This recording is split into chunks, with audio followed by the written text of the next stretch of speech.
nanotechnologie, c'est pas mal de choses. C'est une forte implication dans des projets de R&D collaborative, donc vous en voyez quelques-uns qui sont assez importants au niveau français et européen.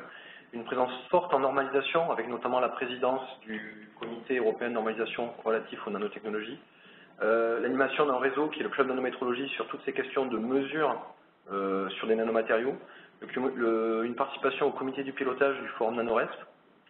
Et avant tout, bien sûr, des moyens techniques de pointe pour la caractérisation des nanomatériaux avec la plateforme Carmen que dont nous disposons à Trappes et la plateforme Mona plutôt dédiée nano-aérosol sur notre site de Paris avec d'autres types de banques qui peuvent exister également. Mais je ne rentrerai pas dans les détails ici.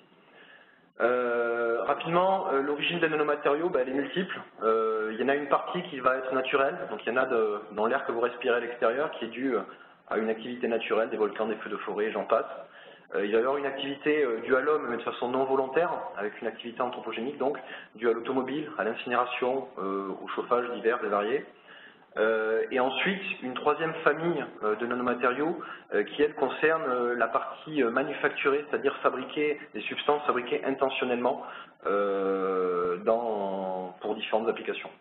Et c'est là-dessus où on va retrouver pas mal d'intérêt aux nanomatériaux, bien évidemment.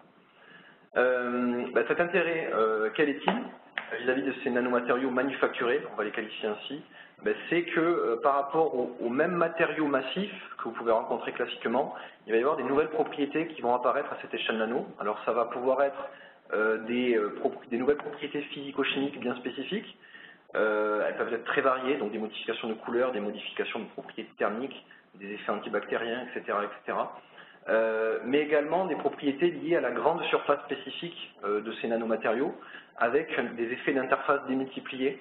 Vous voyez ici un exemple avec, vraiment très schématique, avec un cube de 1 cm de côté. Vous voyez bien que la surface de ce cube va être de 6 cm², ça c'est pas compliqué. Par contre, si vous le divisez en plein de petits cubes, vous allez avoir une surface d'échange qui va démultiplier.